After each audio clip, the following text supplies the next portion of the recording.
The Greedy King of Lagos, a folktale of power and betrayal. Long ago, in the heart of the bustling kingdom of Iko, where the rivers danced under the golden sun and the markets buzzed with the hum of trade, there lived a man named Tinubu. He was no ordinary man, no, Tinubu was as cunning as the fox and as hungry as the lion. His words dripped like honey, but his eyes glinted like sharpened steel. Tinubu had come to Iko with nothing but dreams and schemes. The elders said he made his first coin trading spices along the rivers, but others whispered that his wealth had darker roots tangled in the shadows of forbidden dealings. Yet, it was not wealth that set Tinubu apart, it was his hunger. The kind of hunger that could never be satisfied. The people marveled as Tinubu rose. He built roads, markets, and great towers that reached for the skies. He befriended chiefs and whispered secrets to kings. He is building the kingdom, some said. He is building a throne for himself, others warned. But Tinubu smiled and said, all this is for the people. The people believed him, at first. They cheered as he handed out gifts during festivals, bags of rice and coins that glimmered like the stars. But what they did not see was the price he took in return. Land disappeared, debts grew, and the riches of Iko flowed not to its people but into Tinubu's vaults. One night, as the drums of celebration echoed through the streets, a griot came to the market square. He was an old man with a voice that could shake the trees. Standing under the moonlight, he sang, "Beware the man with the golden smile, who weighs your bread but takes your child. For wealth that grows on broken backs will drown beneath the river's cracks." The people murmured, but Tinubu laughed. "Songs do not build kingdoms," he said. Yet the griot's song lingered in the wind, weaving its way through the huts and palaces, planting seeds of doubt. The days turned into months, and Tinubu's hunger only grew. He began to trade not just goods but lives. Farmers lost their lands to his debts, and fishermen found their boats seized for taxes they could not pay. But still, Tinubu stood tall, his robes embroidered with gold, his fingers heavy with rings. And then came the foreigners. They came with boats bigger than the village halls, and Tinubu welcomed them with open arms. Deals were struck, secrets exchanged, and the people whispered of treasures sent across the seas, treasures that belonged to Iko. The griot returned. This time, his song was louder. The leopard hides beneath the tree, its claws of gold, its heart unfree. But when the drums of truth are played, the earth will rise, the debt be paid. Tinubu heard the song and sent his guards to seize the griot, but the old man vanished like smoke. The people, however, had had enough. They began to see the cracks, the dried rivers, the empty markets, and the weight of chains invisible but heavy on their shoulders. The spirits, too, began to stir.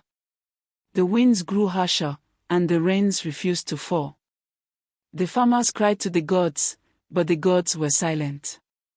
Tinubu, fearing the whispers of curses, built temples and poured libations, but the spirits could not be bribed. Still, Tinubu refused to change. He grew bolder, awarding lands and contracts to his own kin, building monuments to his name while the people starved. The griot's words hung in the air like smoke, and the people began to gather, their voices rising. "Where is the wealth of Iko?" they cried. Tinubu stood before them, dressed in robes that shimmered like the river. "I have given you roads and markets," he shouted. But the people saw past the gold. They saw the chains. The palace gates shook as the crowd grew, and for the first time, Tinubu felt fear. He fled to his vault, a chamber deep beneath the palace, filled with gold and jewels. He locked the doors and whispered to the spirits, "Spare me, and I will give back the wealth." But the spirits laughed. "You have built your walls with greed, Tinubu. Now they will be your prison."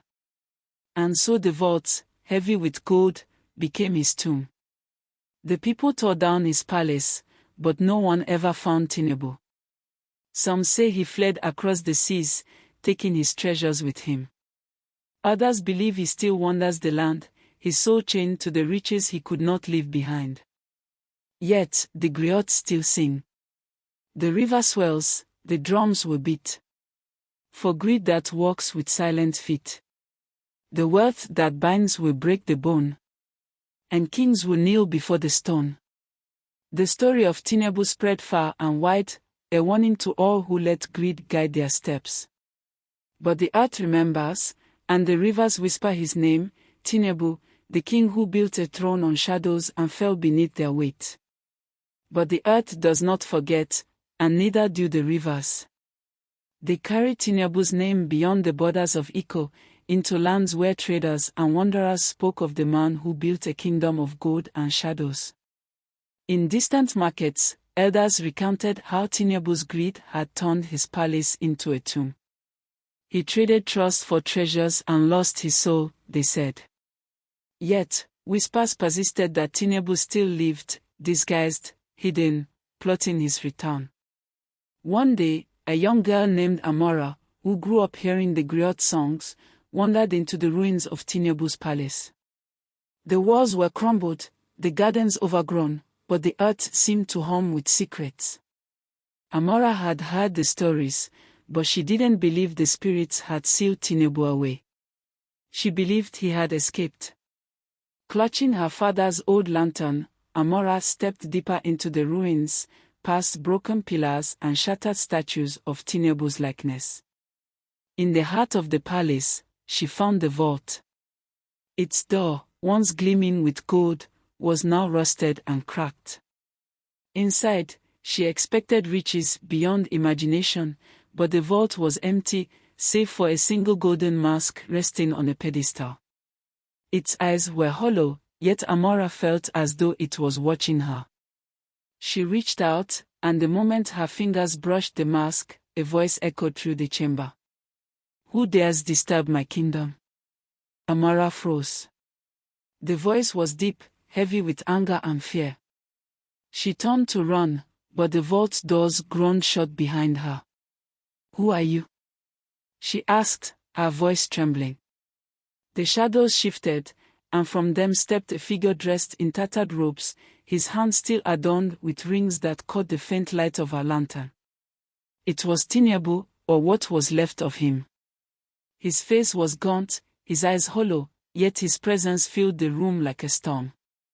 "I am the king of Iko," he said, though his voice cracked as though the words were too heavy. "And you are trespassing in my kingdom." Amara held up her lantern, forcing the shadows back. "This is no kingdom," she said. "This is a grave." Tinubu flinched but quickly straightened. "A grave built on wealth and power," he hissed. "Wealth that can still be yours, if you free me." Amara stepped closer, her fear melting into resolve. "Free you?" she asked. "Why should I free the man who sold his people for gold?" Tinubu's eyes burned. "Because I know where the gold still lies," he said, his voice dripping with desperation. "We can share it. The world will bow before us." But Amara saw through his lies. She had heard the griot songs and knew the price of Tinubu's greed. "No," she said firmly. "Your gold is cursed, and your time is over." Tinubu roared and lunged toward her, but as he crossed the threshold of the lantern's light, his body began to wither. The spirit's curse had bound him to the vault, and the light of truth burned away the shadows he hid behind. As his screams faded, the vault trembled, and the doors swung open. Amara ran, leaving the golden mask behind. The ruins groaned, and as she stepped outside, the palace collapsed, burying Tinubu and his greed forever. But the story does not end there. The people of Iko rebuilt their village, but the legend of Tinubu lingered. Traders spoke of dreams where Tinubu's voice called to them, offering gold and power in exchange for their souls. Some listened, and their names were added to the griot songs, warnings for generations to come. And Amara. She became the voice of the people, teaching them that wealth built on lies and greed would always crumble. Yet, in the darkest corners of the markets, whispers persisted that Tinubu's spirit still roamed, searching for those willing to pay the price for gold. The griot song remained.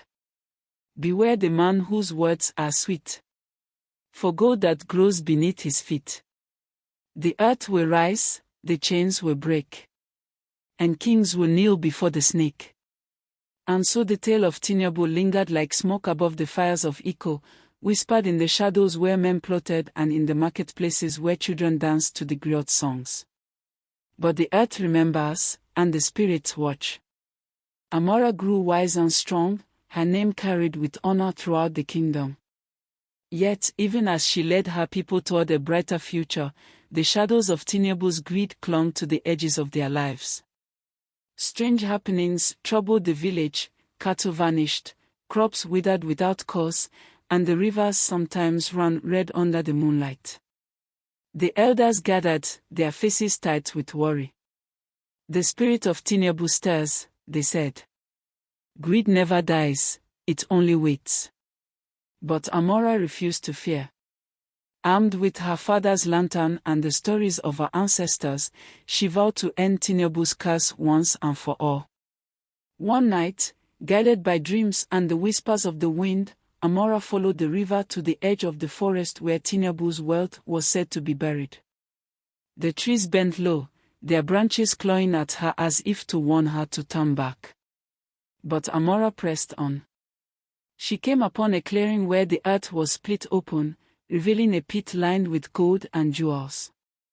At the center stood the golden mask she had seen before, glowing faintly in the moonlight. But this time, it was not empty. Tinubu's face stared back at her from the mask, twisted with anger and desperation. You dare return, his voice boomed, echoing through the clearing. You cannot destroy me. Greed is eternal. Amara raised her lantern, but the light flickered. The shadows twisted, growing darker and thicker, reaching toward her. Tinubu stepped forward, his form shifting like smoke. You cannot fight what is in every man's heart, he hissed. Greed lives in all of you. I am not just Tinubu, I am the hunger that drives kings, the thirst that topples empires. Amara stood her ground. You are a ghost of the past, Tinubu. And your greed will drown in the truth. With that, she smashed the lantern against the ground, and the flames roared to life, surrounding the pit. Tinubu screamed as the light consumed him, his form unraveling like ash in the wind. The gold melted, sinking into the earth, and the forest trembled as the spirits reclaimed what had been stolen. But the mask did not burn. It lay untouched, its eyes empty once more. Amara picked it up and carried it back to the village, where it was placed in the temple as a reminder of the price of greed. Years passed, and the people of Iko flourished. They tilled the land, rebuilt their homes, and lived free from the chains of Tinubu's rule. Yet the mask remained, and with it, the stories of Tinubu's rise and fall. The griots continued to sing. The river flows, the earth will turn, and greed's dark fire will always burn. Beware the mask, the golden face. For shadows watch and keep their place. And though Amara grew old and passed her wisdom to the next generation, travelers spoke of a figure seen wander in the forest at night, a shadow with golden eyes, forever searching for those willing to make a deal with the devil of greed. The shadow with golden eyes was seen less and less as the years turned to decades, but the story of Tinubu's greed and fall remained etched in the hearts of the people of Iko. It was told by griots under the moonlight, whispered by mothers to their children, and carved into the walls of the temple where the golden mask sat, forever watching. The mask became a symbol, not of fear, but of remembrance. It reminded the people of Iko that power gained through deceit and greed could never last. It reminded them that a kingdom built on lies would crumble under its own weight, and that wealth without honor was nothing more than a curse. Amara, now an elder, gathered the villagers one last time before her passing. Standing beneath the ancient Iroko tree, she spoke words that echoed through generations. The spirits bless those who build with love, but curse those who hunger for gold above. For power fades and riches rot, yet honor and truth are never forgot. She taught them that greed is a seed, one that grows in silence but can strangle the roots of a community. She warned them to guard their hearts, to value justice over riches, and to choose leaders who serve the people rather than themselves. As the sun set on Amara's life, the people wept not in sorrow but in gratitude. Her lantern, now cracked and blackened, was placed beside the mask in the temple, a symbol of light overcoming darkness. And though the forest had swallowed Tinubu's palace, and the rivers had washed away his gold, the griots continued to sing. Let greed beware, let power fall. For truth will rise and conquer all. The worth of men may fade away, but honor's light will always stay. The kingdom of Iko thrived, not because of gold or power, but because its people remembered the lesson of Tinubu's fall. And though shadows still crept at the edges of the forest, the people knew that as long as they carried the light of truth, no darkness could ever take root again. The end. Support Deep Dive Africa podcast and bookstore. At Deep Dive Africa, we uncover Africa's untold stories, bold struggles, and rich heritage. Listen, learn, be inspired. Empowering conversations about freedom, identity, and Africa's future. Explore our bookstore with the link below. Find powerful reads that educate and inspire at Echoes of Africa shop. Your purchase supports our mission. Stay connected on Facebook at facebook.com/deepdiveafrica, X, Twitter at x.com/thebrandcall70080, YouTube at youtube.com/deep-dive-africa. Join the movement. Empower the message. Your support fuels our mission to amplify voices, break boundaries, and inspire a brighter future for Africa. Subscribe, follow, and shop today.